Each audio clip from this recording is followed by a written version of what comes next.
Good morning. This is a Today in the Garden segment. I decided it was a really good time in between rainstorms to replant the bulbs I had. I'd planted some bulbs last winter, and then in the spring I pulled them all so I could plant vegetables because I needed the space because the plants were taking up a lot of room. But you can save bulbs from year to year and replant them. So I wanted to show you how they also multiply in the ground. This was probably just one bulb that got planted that then compounded on itself like this. So now there's probably about 10 bulbs here because I didn't plant them that close together. So I'm gonna show you how I'm gonna prepare. You know, they were stored dry all year in a bucket in a dry space. It was exposed to heat. But it's the wet that you need to worry about. Normally you would store it in sawdust to help keep them dry in a cool garage, but I don't have that, and I had so much, I left the tops on most of the bulbs. I decided that was as good as sawdust. So I'll show you how I'm going to cut all these tops off and get the bulbs ready for planting. Okay, for prepping bulbs that I saved from last year to replant this year, there's two kinds of bulbs here. There might have actually been three, but I could tell from the plants that I left on the top that I really definitely have two. This bulb is rather flat, and so I just grouped all of the ones that are like this into one pile. And look, this actually has a sprout on it already, so they're ready to be planted. I don't know what they're doing. They were sitting in the dark, they weren't even in the soil, and they sprouted anyway. This is a different kind of plant. It looks like it's also sprouting. So we're expecting 5 days out of 7 of rain this next week, which is very unusual. So I'm going to take advantage of natural weather conditions and get my planting done now. But I'm going to sort my bulbs by type, and then this is for all of the plant material that I'm then going to throw out in the garden for composting methods, and or for to help with composting. It'll just break down and create more nitrogen. So I have my waste barrel. I'm just going to cut. Maybe I'll need to tear, I don't know. And then I'm going to put it in this bucket. So I think maybe I might just pull these. It's very dry and it's been sitting there for a long time. And my husband said maybe he thought he saw some green sprouts, but I definitely wanted to plant them, when I plant them, the right direction. This was the root ball from last year, and you can see the sprout is coming up out of the top. So I need to make sure I planted the right direction. This bulb, I can't remember which plants these are for the life of me. I didn't save the packaging or anything like that, but this I'm just gonna see, it just pulled right off. So I'll use this all like as if it was straw. Now see here, this bulb then created 4 more bulbs, kind of like garlic grows, you know.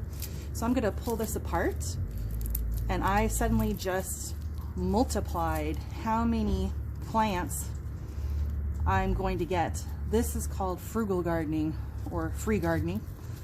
I only paid maybe $10 or $12 for all of this last year. I'm gonna get way more plants this year. In fact, probably more plants than I have the space for. But then I'm gonna put that in this container because it's a different type of bulb. So I'm gonna keep doing this here, and then when we're done, we'll go out to the garden and I'll show you the planting. Okay, after all of that work of separating my plant waste from my bulbs, I have very impressive return for my investment of $12 last year. Last year, with just 12 bulbs in a box, I'm now going to have at least double that. So some of these are really small. These were coming off the root balls. I'm pretty sure these will sprout. Oops. Oh, I just lost one. It looks like a garlic clove, doesn't it? But that's what garlics are. They're bulbs just like this. So there's a little tiny sprout coming out here. So I think this will generate its very own plant. So there's these ones, and I think these might be grape hyacinths or something. I cannot remember. That's part of the fun, is if you're a lazy gardener like I am, you'll won't keep really good records. And then when you replant the following year, you get a surprise in the spring. So here's these other bulbs. Now, if I recall, these plants get very tall and they have very big orange flowers on the top of them. Okay, so out of, I'm not sure how many bulbs. I think this was some bulbs that were donated to me when I first started the garden.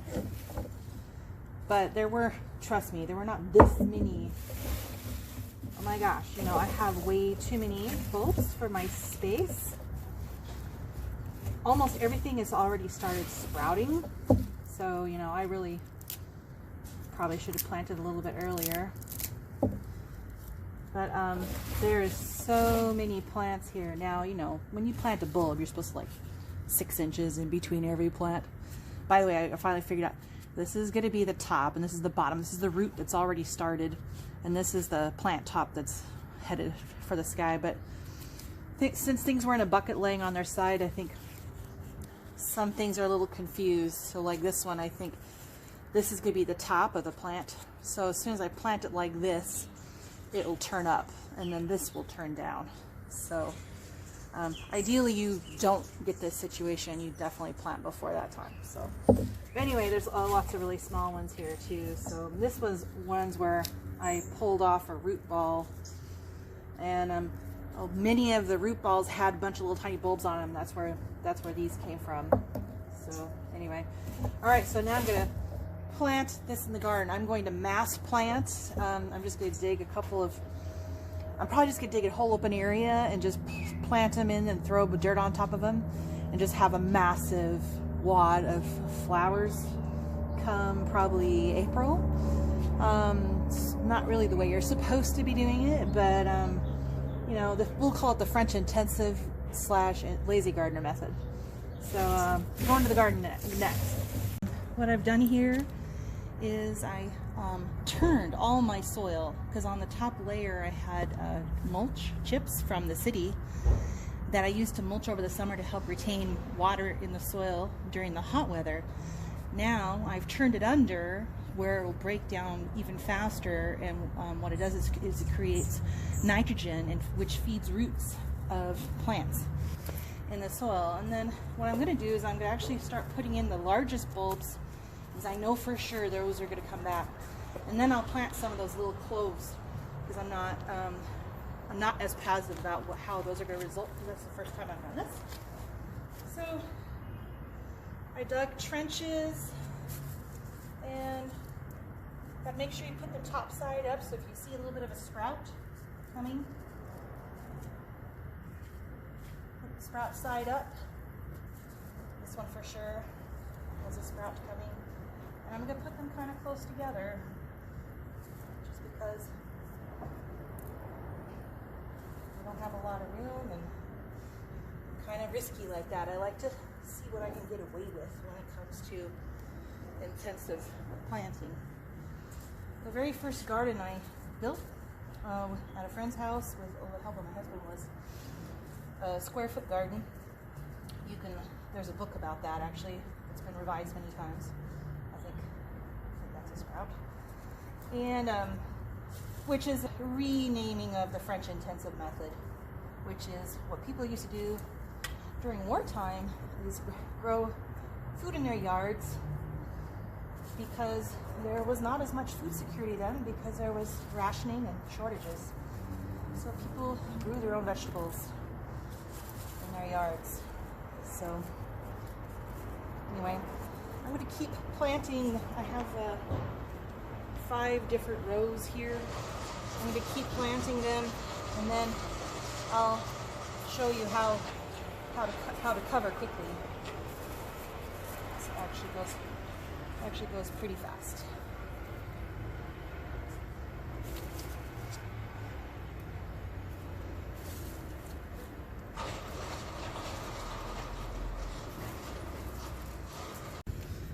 Okay, now you can see I've pretty much evenly spaced out the largest of the bulbs, especially the ones that have sprouts, in the trenches. I dug. I actually still have quite a lot of bulbs.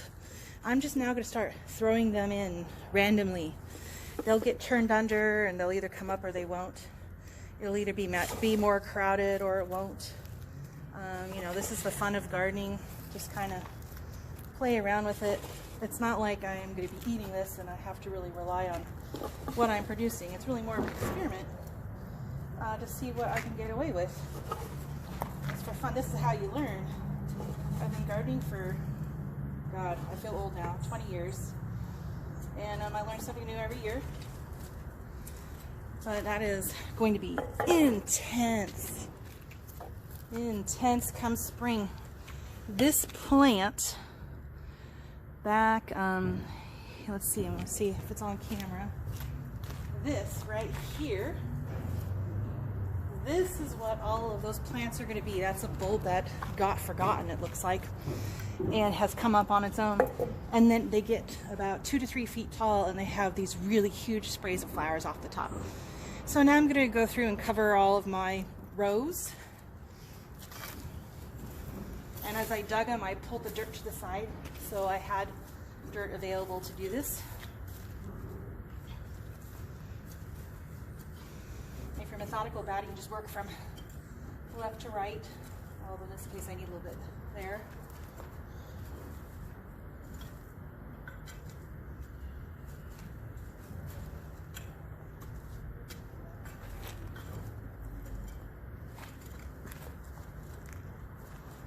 Sure everything gets covered. They like to sprout in the dark, which obviously is what happened because they sprouted in the dark, even without the dirt. Just like your onion does if you leave it sitting in your cabinet or refrigerator for too long. Now I have a bunch of extra soil here, so I'm just going to even things out.